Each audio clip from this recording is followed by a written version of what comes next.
as gender equality, lots of good stuff. So stay tuned. We will be right back.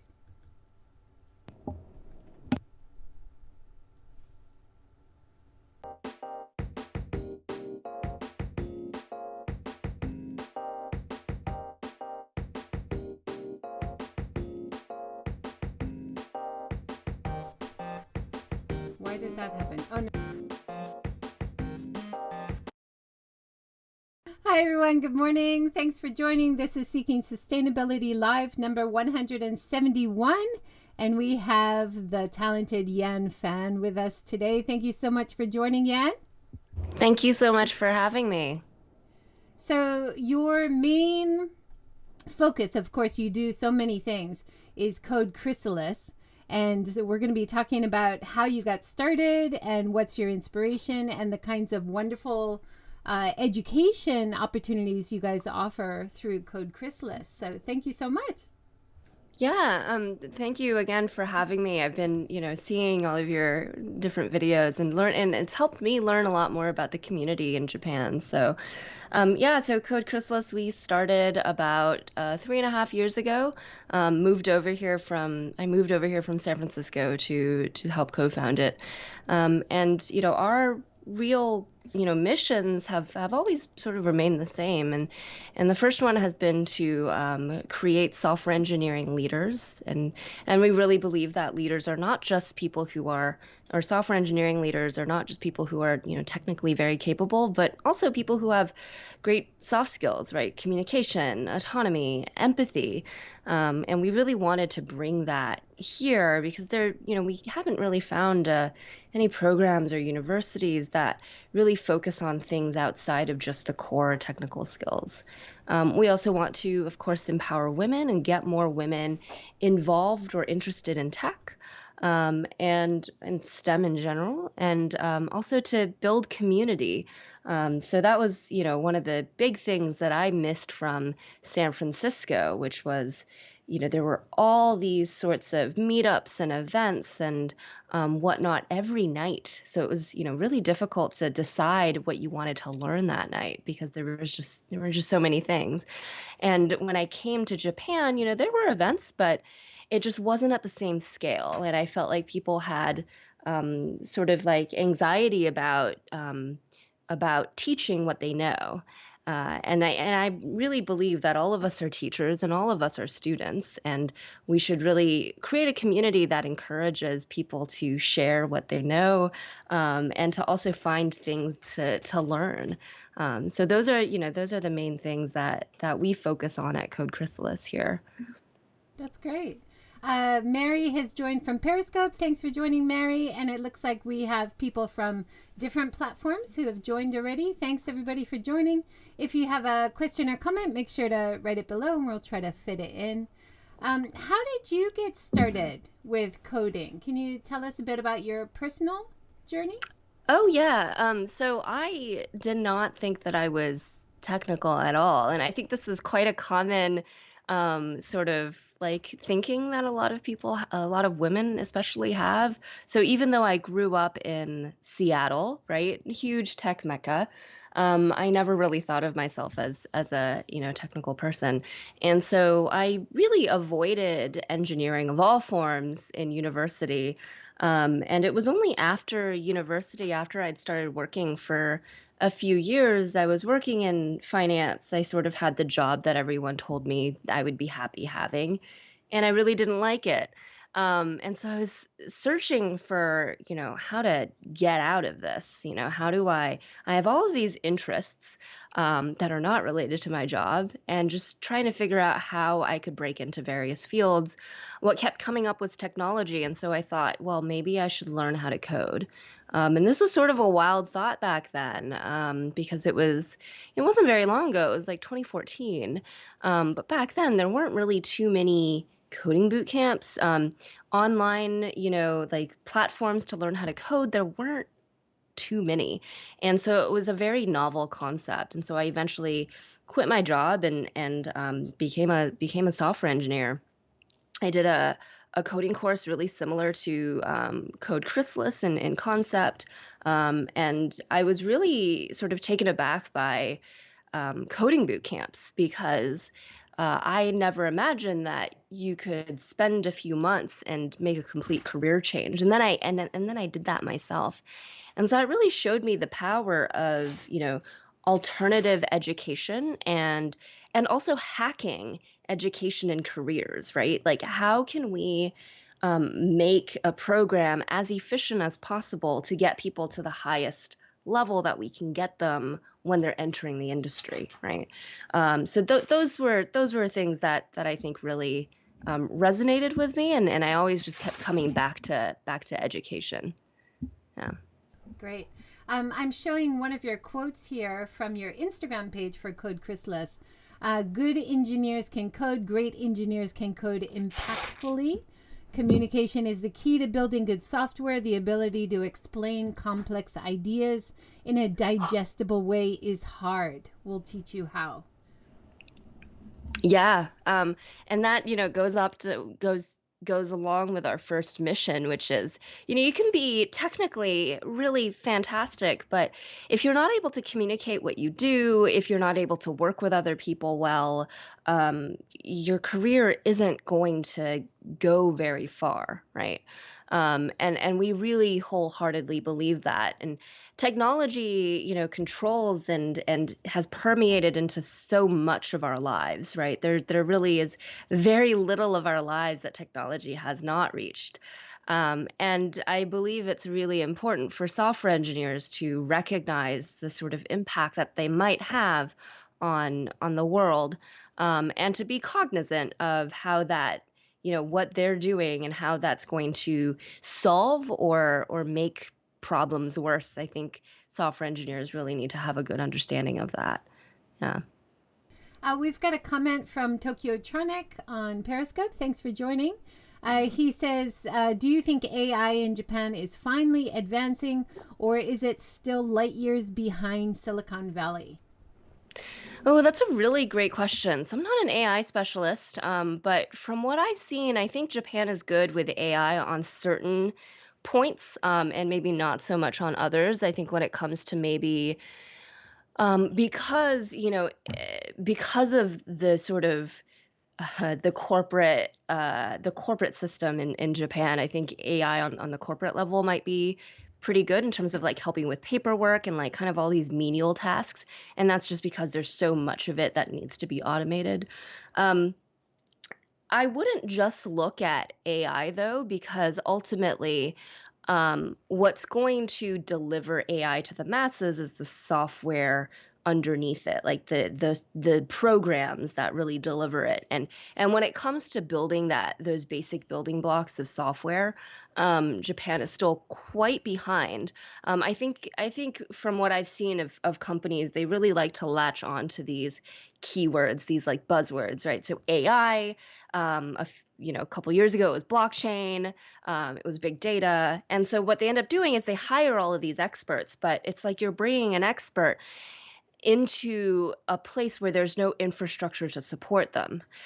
So that's what I've been seeing companies doing, where they hire a bunch of AI engineers or machine learning specialists, and they go in and they don't know how to use any of them, and they don't know what to do, and it has no impact on their business. And so we're here to sort of create that talent pool that companies need. And then also as Code Chrysalis, we also train companies, because another big issue is like a lot of large companies here have, people who don't have the skills that they need to do the ambitious things that maybe the company executives want. So that's another, big part of our business, is helping companies also sort of re-engineer the way that they're doing things. Yeah. Let's talk a little bit about the company makeup. Like, you started in 2017, is that right? Yeah. 2017. We started in my co-founder's living room in San Francisco. So we had met through mutual friends, and both of us wanted to move to Japan, and I had boot camp experience, and he really wanted to start a boot camp here. So it was sort of a perfect match. And we, started Code Chrysalis with the sort of vision to become like Asia's best training grounds for software engineers. So, not just Japan, but we really want to reintroduce or introduce sort of a new way to look at software. And Asia is definitely, uh, in a very exciting region, exciting continent. Everywhere you go, there's always something happening, and there's just so much energy here, I think. So we really wanted to capture that and come back to Asia, and Japan is just a great, I think, starting point for us. Um, for I think when people think of Japan, we think of at least those of us here, we know that Japan is sort of a bit behind when it comes to technology, right? The sort of technology stereotype that Japan's been relying on was established in the 80s during their heyday, right? And so you can imagine like how amazing Japan was, that the stereotype from the 80s is still lingering now, even though we're still such a cash-based society, even though, there's all of these issues going on. But I think because there's these core ingredients in Japan, the memory of the heyday, I think Japanese people still are really interested in technology. Like if you go to Yodobashi Camera or wherever, you still see like this keen interest in appliances and using technology to make our lives easier. Japan is a wealthy country, right? Companies here they have a lot of cash. The population here is very educated. There's all of these ingredients in this country, and I think if we can put them together, we can sort of recreate that kind of like technical powerhouse that we saw, and we really want to be a part of that. And it's such a good jumping off point to the rest of Asia as well, right? Japan is still such a major soft power. So there's all of these elements that make me really excited to be here. And when people ask us why Japan and why not China or Korea, well, there's all of these things that I think China and Korea are lacking, so. Yeah, that's why we're here, and I think it's a really exciting time to be in Japan. And as we saw yesterday, it's good to be out of the U.S. right now. Yeah. On your YouTube channel, you've got a great video which introduces a lot of the advisors, and Rochelle Kopp is in there, who of course is a international business advisor who is an expert in Silicon Valley as well. And she talks about having the immersion experience of Silicon Valley right here in Tokyo, which is so unique. And you think in terms of rival coding education in Japan that you guys are offering that kind of unique perspective because it was born in Silicon Valley kind of thing? Is that what helps you stand out? Well, I think, Silicon Valley has been able to, the term has been able to help us stand out. I think what we're doing is just simply having a higher standard here for what people can achieve and what companies should want and what people should feel like they can do. I think, when software engineering has been thought of as sort of like a dirty job here, right? It's low paid, long hours, the work is dull, and at least that's the impression in Japan.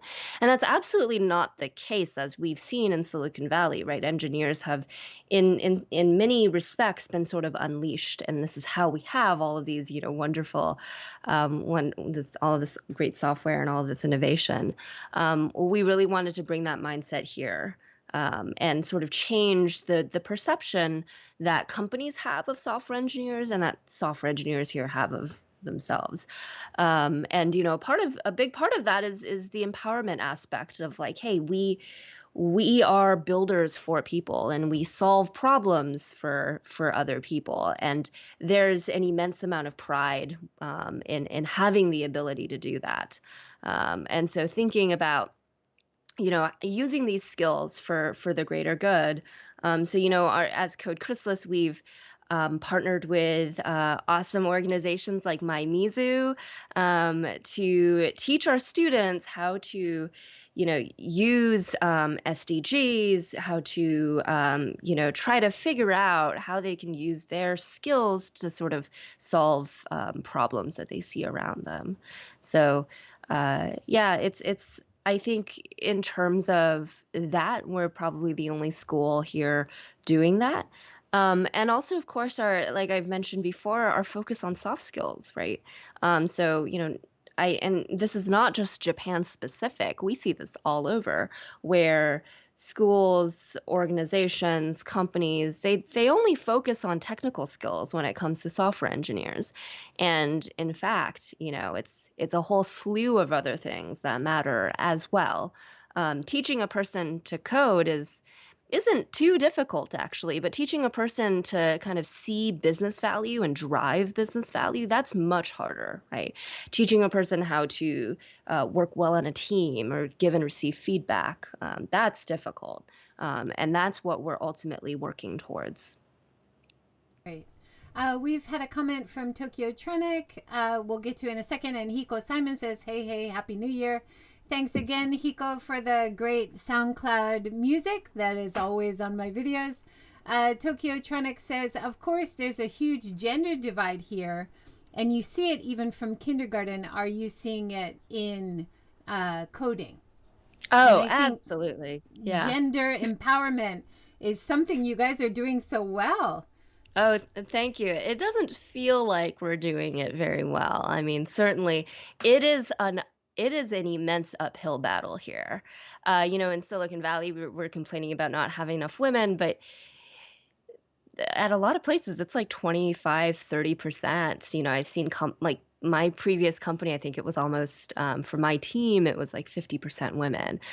So, those sorts of numbers are, unfathomable here in Japan, where I believe it's under 10%, right?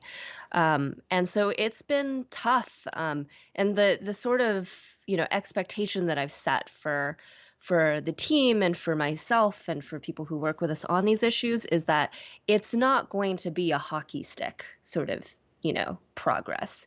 It's not even, sometimes it's also going to feel like we're going downwards significantly.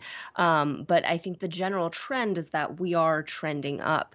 And there's honestly, like, this whole gender gap thing, it's not difficult to fix, right? What we've been doing is simply encouraging women and introducing, like planting the seed in their mind, like that, this thing that you've been telling yourself that you're not technical, that's been a lie. And that you can learn this. It's just that you haven't had the opportunity to do so. And yeah, it's just small things that we've been doing, I think. And that I think all companies and all people can do. Just being a little bit more aware, of the subtle isms that you might say, right? Things like, oh, this is so easy, my grandma could do it. Like these sorts of, implicit biases that we can get rid of. And also just making sure that all the women are able to speak. Simple stuff. Like, this is not rocket science. We know exactly the steps that are needed. And so it's very frustrating, being in Japan, seeing how educated all the women are, seeing how motivated they are, and then seeing that get snuffed out after a few years, right? It's very frustrating. And I really hope that we can be a part of changing it because, Japan, very powerful country, and yet, like, the women here are in many ways really kept underneath their full potential. So if we can imagine unleashing Japanese women, how big of an impact that might have on the world, right? So that's just one of the things that I think about. Yeah, definitely. From the video that I was talking about earlier, where on your YouTube channel, one of the Japanese women who did the course talks about learning the growth mindset, being comfortable with being uncomfortable. I thought that was really powerful. Oh, thank you. Yeah, I randomly said, we teach people how to be comfortable in uncomfortable situations, just like randomly in a meeting in the very beginning of Code Chrysalis. And at the end of the meeting, Connie and I looked at each other and we were like, we really like that. Like that's a really good thing to say. And the whole idea is just uncomfortable situations in life are inevitable.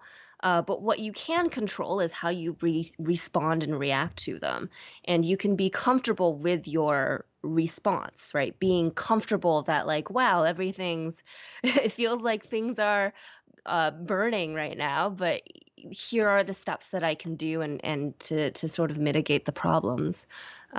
So, you can't He control the things around you, but you can control yourself. Definitely. Hiko Simon has said at the top, it is recognized as a problem, but there is a supply issue in Japan, a huge undersupply in Japan for coders and engineers, and depopulation needs better gender diversity. Yeah. I love that. Yeah, absolutely. This is a systemic issue. And so, we are focusing on a particular layer of it, which is adults.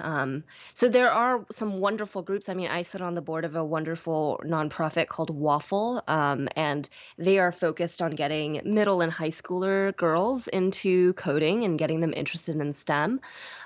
That's wonderful. That I still think that we really should be encouraging women to, explore their interests in STEM. But, that doesn't make up for the fact that right now we still have a massive problem. And I think that's one of the, beauties of having a coding boot camp, which is in under a year, we can introduce professional women into the software engineering field, right? And that's just very immediate, fast impact. We're not waiting for them to get out of university. We're also, I think, getting women who already have professional skills can already navigate a lot of the crap get thrown at us, right? And have made have made a very conscious choice to come into tech, right? It's not something that they were pushed into. And so I think that the software engineers that we're graduating who happen to be women, I hope they have more skills to be able to last in this industry because, as wonderful as I think the community we've created is, there's still a lot of crap that goes on. And, it does take, I think, quite a bit of gumption for someone to survive in their career like that. But it is changing. I mean, a lot of our students are going into wonderful companies that understand what we're doing, that believe in what we're doing, and share the same values when it comes to gender equality. So those things give me hope. Yeah, great. This would be a good time to introduce your scholarship for single mothers. Oh, yeah. So we recently launched the Butterfly Fund, which is a scholarship fund for single moms in Japan. It came about pretty organically. I started reaching out to some people who were having issues during COVID, and one thing led to another. And, being a small business, there's only so much of a discount or a deferment that we can provide people. Ultimately, we need cash flow, and especially, for the past year, it's been particularly rough. And so we thought, well, there's all of these women who need sponsorship, who want to change their career. And we know that there's people who want to donate and sponsor their tuition. So we decided to create a fund to connect these two groups together. Yeah. Hiko Simon says, what can big IT companies do to attract women coders, especially in Japan? Oh, man. Oh, do we have another 3 days to talk? I think it really needs to start from within, right? These companies have trouble attracting women because of the cultures that they've created. And it's small things. So, for example, after a meeting, when all the men leave, they leave the women to clean up, right? And it's a lot of these small things that I don't even think the men realize because they've been also raised in a particular type of culture where they're supposed to act a particular way, right? I think women oftentimes get left with a lot of the volunteer work or the unseen work, the sort of invisible work. That's also incredibly important, but it just doesn't happen to be captured on an OKR, right? Or it doesn't have a direct quantitative or fiscal value to it, right? So of course we look at that as being less valuable, even though it, when we think about it, it's probably not. Um, removing all the different sort of like bro culture activities, right? Going out drinking super late at night, or comments that people might make. I think companies need to police and enforce these things, and also hold their employees to a higher standard, right? Um, yeah, and I think these changes ultimately are going to also benefit people. Like I can't imagine people like, going out drinking with their boss every week, right? When they could be at home taking a break, hanging out with family. There's these toxic aspects of work culture here that could be removed, and they could also simultaneously lift the profiles of women.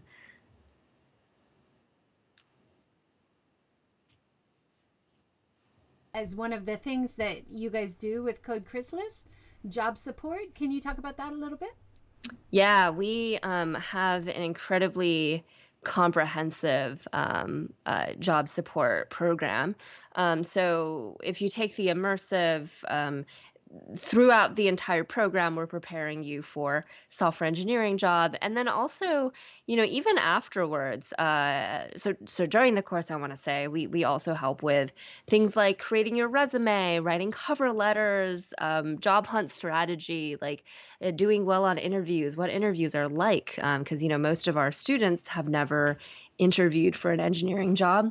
And then after the course, we stick with students. So we do check-ins with them once a week. All of our students looking for jobs. We do like on-call salary negotiation. We help them formulate their messages. We are sort of like, another pair of eyes if they want feedback, or if they're nervous, or if they don't know what a company, if they're nervous about what a company's doing, we help them look over their contracts when they get offers. It's very hands-on, and it's also lifetime support. So we've also had alumni come back after be working for a few years, and they're looking to change their job. We do all of that for them. So it's part of creating a healthy community, because we want our students to be as successful as possible, selfishly, because also they can hire our future graduates as well. And we also want them to feel happy, right? Like we want them to find jobs that are fulfilling. We want them to find jobs where they're using the skills that they've picked up in this course directly. Yeah. Yeah, excellent. I think one of the things that people worry about when you don't really understand the coding world is that you're going to be stuck inside in front of a computer all day, even more than you are now in your current job. What kind of work-life balance is possible? I mean, now everybody's working from home. In the future, we might have a slightly different reality. But can you talk about that a little bit? Is it only in front of a computer screen, or in terms of training, it looks really fun and interactive, the kinds of things you guys do. But what's it like for work-life balance as a coding engineer? So, of course, work-life balance really depends on the company, but I think there are many aspects to a software engineer's job that makes it really easy to have work-life balance in a sense. So, for example, you can see how much progress an engineer has made, just by looking at their code and the timestamps on their code.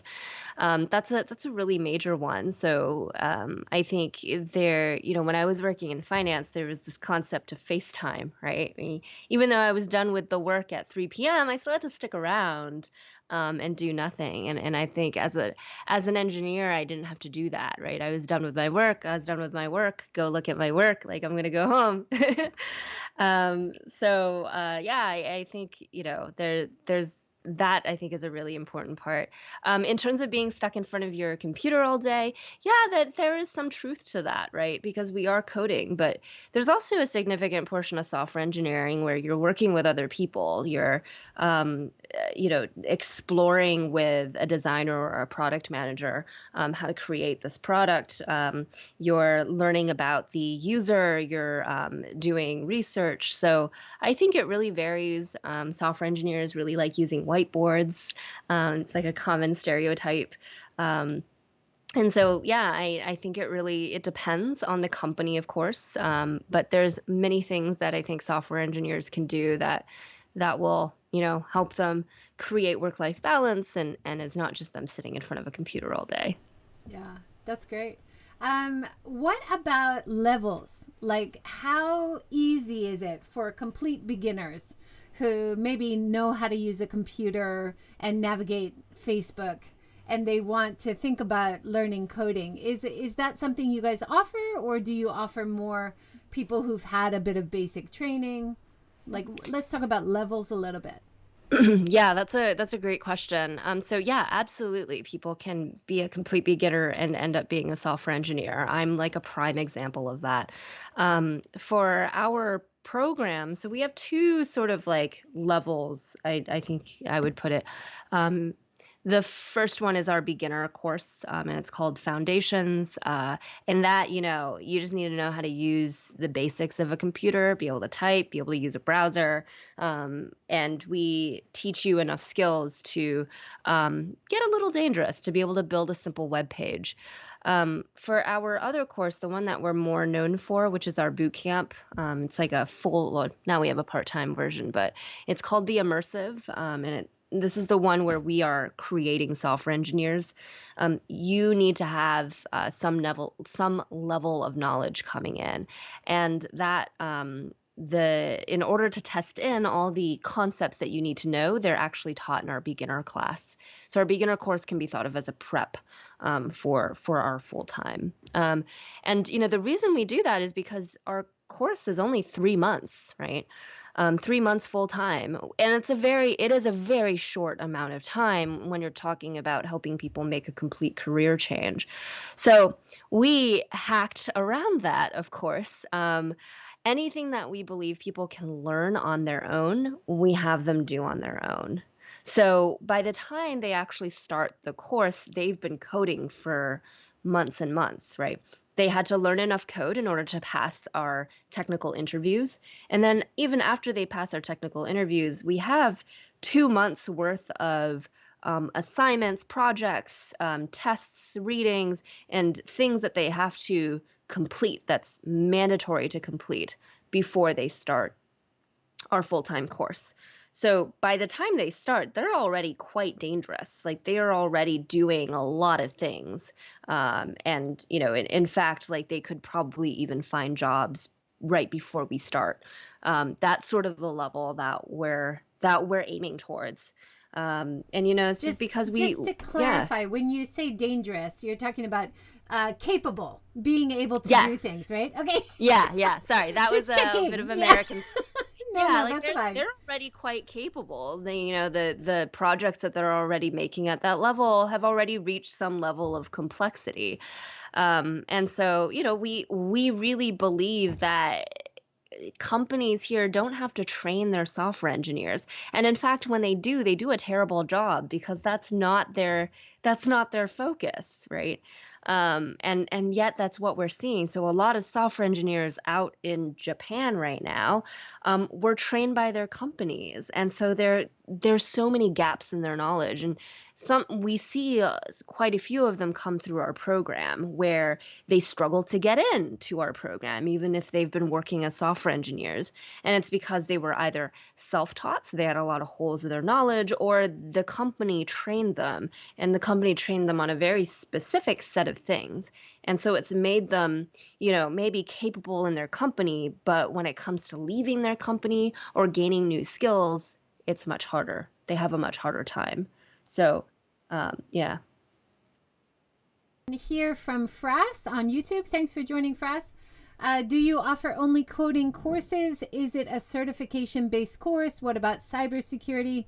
Also, what about certification Cisco if only coding? What design language? Is it live lessons or recorded? Quite a lot in there. A lot of questions. So these are so we do have a recorded version of our intro course, but it has instructor intervention.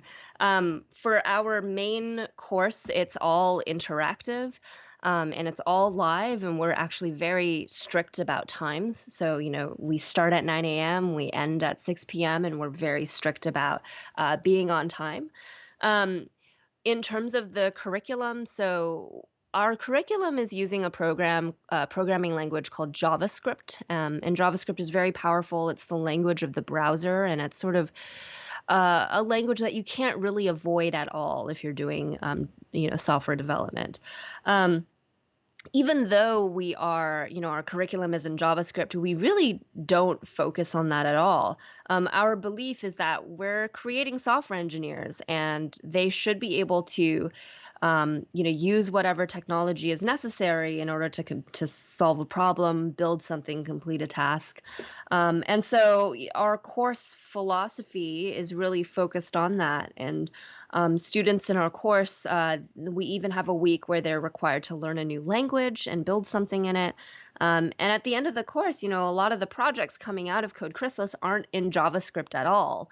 That's exactly where we want our students to be, right? They're working on things that our instructors don't have any knowledge of, or don't have any experience in. And it's not just solely on, web development. We've had students do AR and VR projects. We've had students do mobile projects, IoT. And so it's really learning the building blocks of becoming an engineer, right? And then once they get to that level, they can really choose whatever they need and have the skills to autonomously learn and do stuff. In terms of certification, that's something that we really don't believe in unless it's something really specific. And usually there's like some legal framework that people need to understand. We don't do certifications. We have tests in the course, but it's not a big focus, and that's because we've seen tests and certifications and we know that they don't work, right? We want people to focus on the hard skills that they are learning from the program, what they can do, what they're able to learn, and not on cramming enough to pass a test. Yeah. Fras says, sorry, I am very interested in this. I am desperately trying to get into coding style in Japan, so I was happy to see this video. I'll have more questions later. Sorry. No problem. Thanks for the questions. Thanks. Yeah, you can always email us. We're happy to answer any questions. It's hello@codechrysalis.io. I see all the emails that come in, so please email all your questions. Yeah, you guys are very easy to find online. You have a Medium page where you have your blog, your LinkTree. It takes you to all your latest, most relevant courses or information. You're on Instagram, Twitter, of course, Facebook, and your own website as well. So I think if people have questions, definitely easy to reach out. Yep. Yeah. Oh, and we're on YouTube as well. Yes, of course. Sorry. Yep. I think I'm not sure if I mentioned that. Mary says, I think it's a great opportunity for women there in Japan. Mary's in the U.S. I would say so too. I mean, this is one of the sustainability for society kinds of aspects of what you're doing, especially like supporting single moms working from home. You're providing a new type of work experience in Japan, not the typical company 9 to 5 or 9 to 9 typical Japanese company experience where you have to commute. A bit more flexibility with coding type of online jobs. Do you find that, or? To a certain extent, I think COVID has certainly created more options, right? As companies realize, like, oh, we actually don't need to do these commutes all the time. So to a certain degree, yes, but I still think a lot of jobs do require commutes in Japan, and that I think it's really difficult to get around. However, there are fantastic young startups, that are getting larger, that are flexible, that, do value things like diversity. And we want to work with all of them, and we do. And it's an exciting thing. We also try our best to lead by example. Very difficult to do, but things like if people need to bring their kids to work, we're totally fine with that, right? And so like we had a student who is a mother and brought her son into work on a few occasions because I think there was, I don't know, some like logistical issues, and it was totally fine. It was great having, it was actually wonderful having a kid around, and I think it made everyone a little sillier. And people just really liked, on breaks that you could just like horse around with this like little 8-year-old. So I think she wrote a really great sort of message on Slack afterwards to us where she said, I feel like women should not, sorry, children are not a burden here. And I fully believe in that. Children are thought of as such a burden in Japan. There's so many places that they're not allowed. There's so many rules that children have to follow. It's like they're taking the child out of it. And I really think that we should let children be children. And I think having children around in even the workplace, in many workplaces, I think it leads to a better environment, right? And it's good for the children, it's good for the parents. That kind of flexibility of workplace, I hope, can be adopted more and more. And hopefully people will see how successful you guys have been with it and try it. That's the key, right? Just try these new ideas, see how Yeah, you could adapt it to your situation. Tokyo exactly. Tronic says, where did you get funding in Japan and how hard was it? So yeah, we were lucky in that both my co-founder and I had savings that we put into here, put into Code Chrysalis. So it was quite bootstrapped.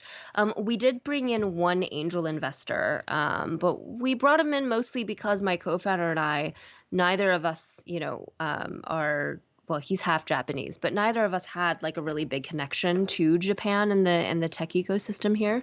So we brought in an angel investor very early on. In terms of raising money, I think it's actually quite easy to raise money here. But that's just from my experience.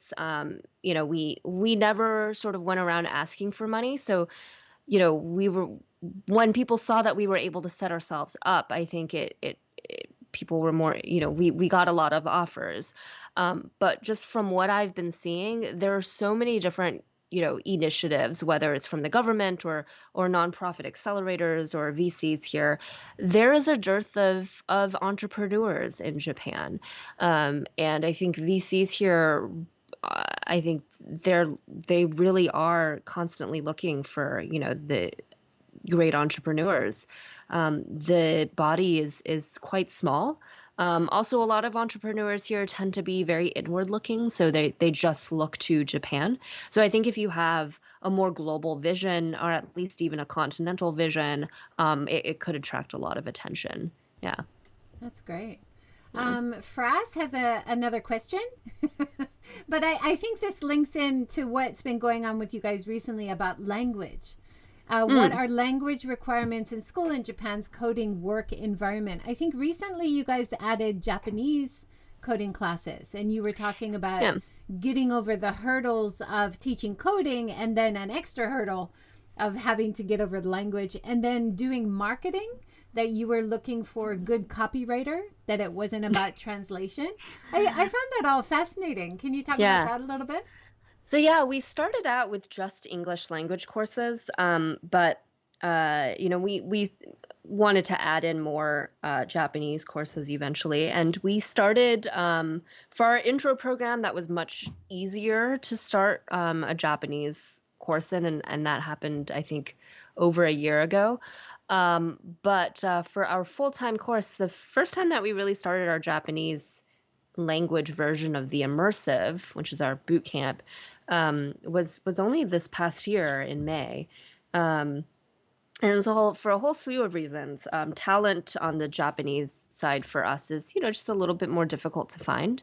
And so we were able to build it up to a point where we were able to rehire our students who understood what we were doing, had the skills to be able to not only technically deliver the program, but also from an education and educator standpoint, hit the standards that we had.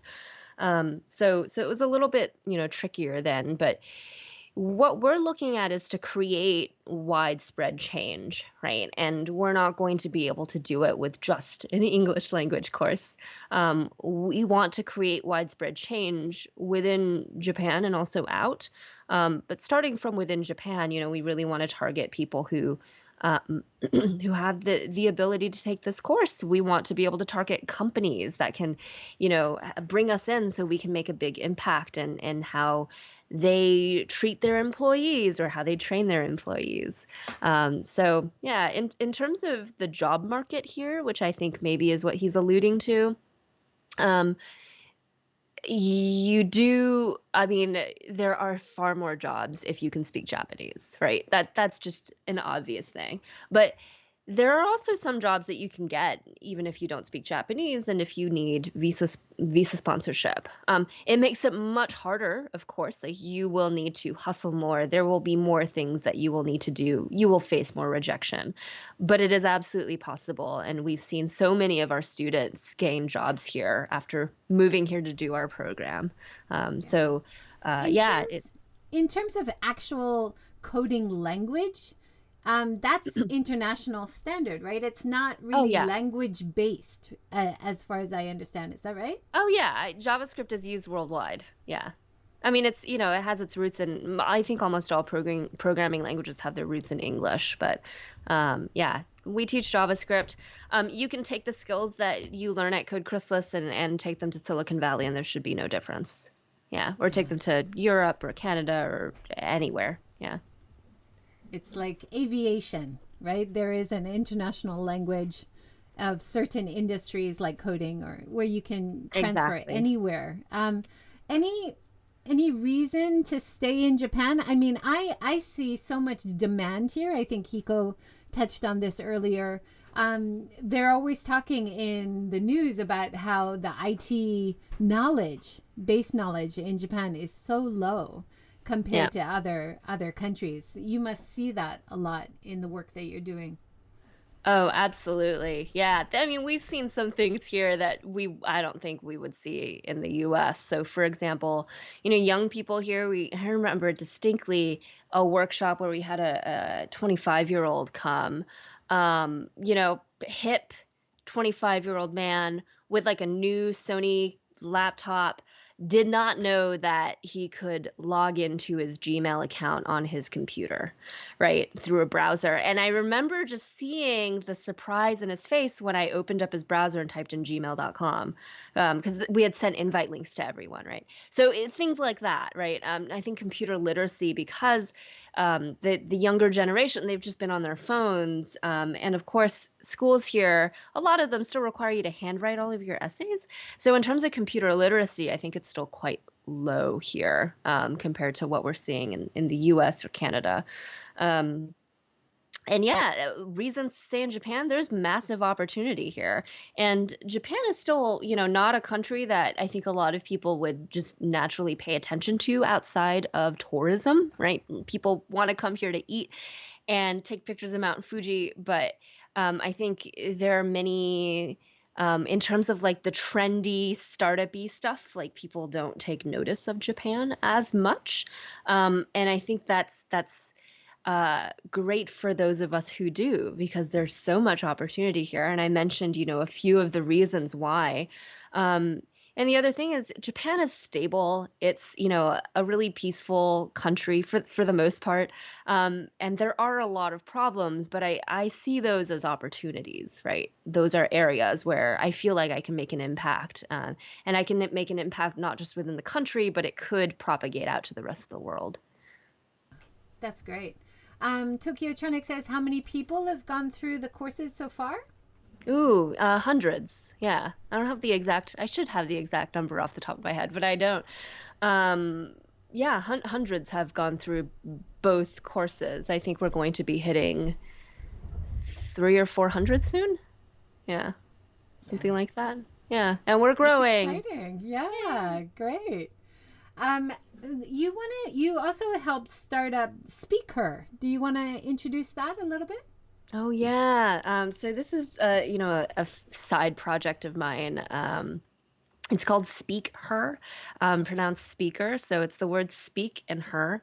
And it really just came out of, the excuses that people would have here when there's panels, so all male panels. And they were like, oh, we couldn't find a woman expert. Like they're just not there. And, of course we know that that's not true at all. They're just not, the women are there. They're just not given the opportunity, right? And so Speaker is really quite simple in concept. It is simply a list of women experts in Japan. Like that's all it is. And it's to make women a bit more visible. Because I also think there is an issue where, the high achieving women in Japan that we do hear of, it feels like people just go to like the five that are there, right? But there's all of these other women that aren't getting these opportunities, and so we really wanted to draw attention to them.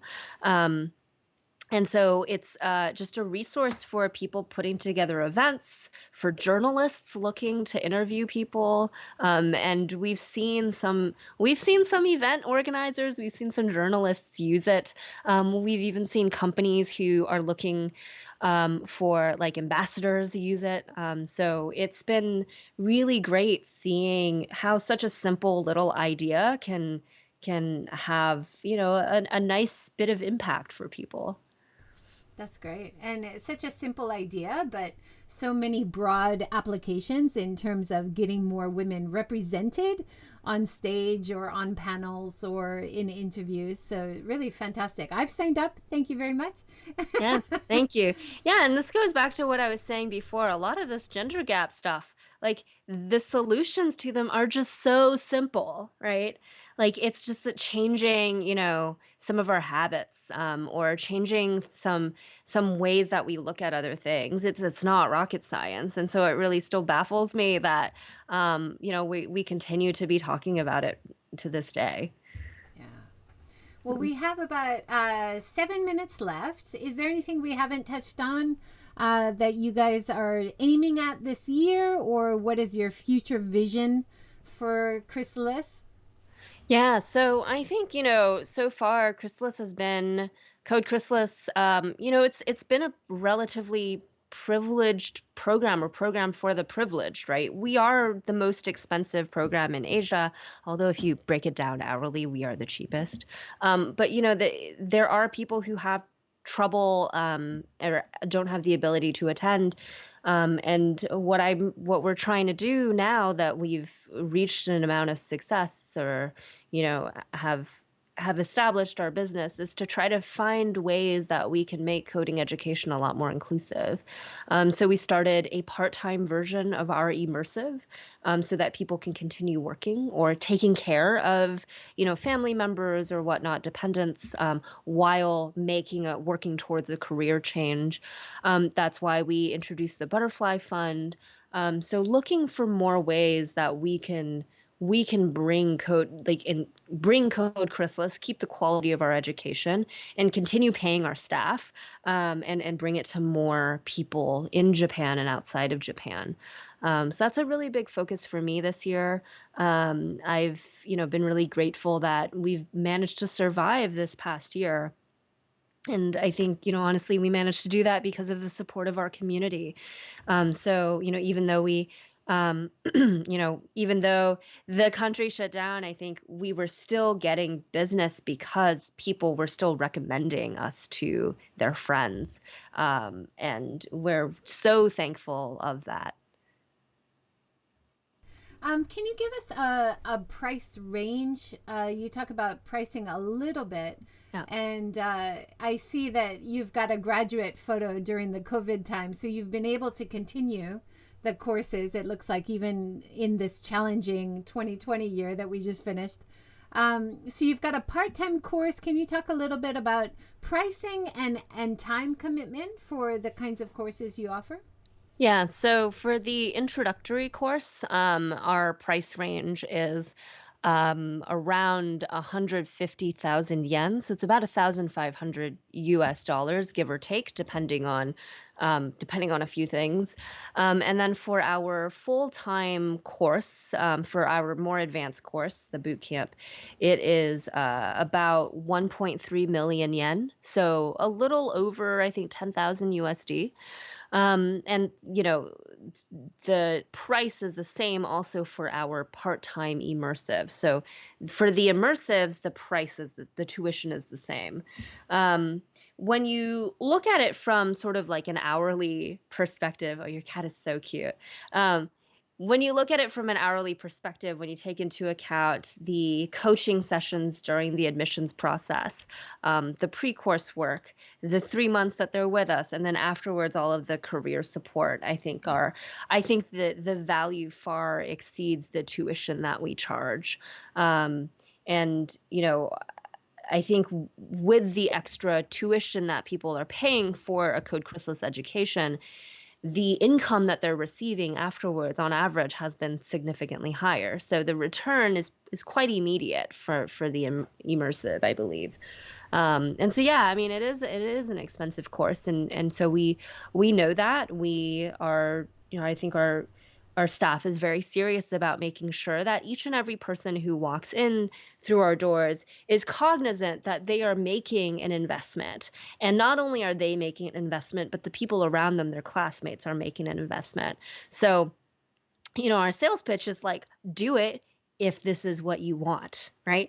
Because we don't want to be in a situation where someone quits their job, pays us $10,000, comes through the door, and then realizes that they really don't like this, right? That would be terrible for us. It'd be terrible for them, and it'd also be terrible for their classmates, right? You can imagine people are working on, our students work on team projects during the course, and these are projects that they will eventually go and find a job with, right? And it would suck if you're on a team and there's one person on your team that's super blasé about things, like, oh, I don't need to find a job, so like whatever, I'm good. You're down one person and your project is just less, not as good. So we want to make sure that everyone coming through our course is really serious. And it's why we have such a lengthy process to get into it, right? So that's really important for us. And then in terms of time commitment, did you say 3 months is your standard course? Yeah, so our full-time course is 3 months, Monday through Friday, 9 a.m. to 6 p.m. And, of course, there's homework, et cetera. So people are really working around the clock. For our part-time course, it's 25 weeks, so just a little bit over 6 months. There is an optional extra week where we have outcomes support, so helping people find jobs. Um, and the part-time course, it is significant. It's Tuesdays, Wednesdays, and Thursdays at night, so 7 to 10 p.m., and then all day Saturday. So it is a significant commitment. People have to commit to that for, 6 months. But, I think if people are good with time management, if they know that they would be able to control their job, this is a great way to make a career switch. Yeah. And Fras is asking, do you still offer in-person classes or refresher courses? Yes, we do. So right now our classes, we do have them in person. We are very, very strict about what happens when people come on site. Also, right now, due to the state of emergency, we have what we call like a remote first sort of approach to teaching. So everything is remote, but we're still keeping our offices open, so students can also come into the office. And so we have that right now for our immersive courses. Great. And for the beginner courses, is it a bit shorter time frame or about 3 months? Yeah. Yeah, the beginner courses are much shorter. So we have a 5-week option and a 10-week option. And you have both remote and on-site options. So the on-site ones are 5 weeks long, the remote ones are 10 weeks long. Yeah. And a kind of price range for the beginner course is Oh, about? it's 1,500 USD. Yeah, so about 150,000 yen. Yeah. Okay. Well, great. And I think what you're doing is so important for the future of Japan, as well as the future employment of many people thinking of coming to live and work in Japan in the future. Mm. Not only for them as engineers, but also as a foundation of somewhere you'd want to live, where there are startups making great apps or doing a lot of things that you need coding for. Yeah, exactly. Japan is a wonderful place to live. And if you can find a great job, I think, nothing could beat that, right? Yeah, great. Well, thank you so much for joining and sharing all of your insights, and best of luck as we're going into a new year. Yeah, thank you so much for having me. And thank you to everyone who's tuned in. Really have, enjoyed getting to talk about Code Chrysalis. Thank you for listening. It's wonderful. And yeah, I hope people will get in touch if they're interested. Thanks, everybody, for joining. Thanks for all the great questions and comments today. It was a very exciting topic, I think a new one. Also, very important for community building and sustainability in terms of social development. Thanks. Tokyotronic says, nice chat. Thank you very much. And Mary says, I wish you continued success. Oh, thank you so much. Stay well.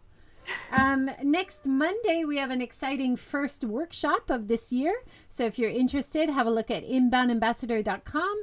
We're focusing on plant-based, from the garden to your table Mexican food with a Nagano-based Mexican chef. So check out inboundambassador.com for more information. Thanks so much, and see you next week, guys. Have a great weekend. Take care. Bye.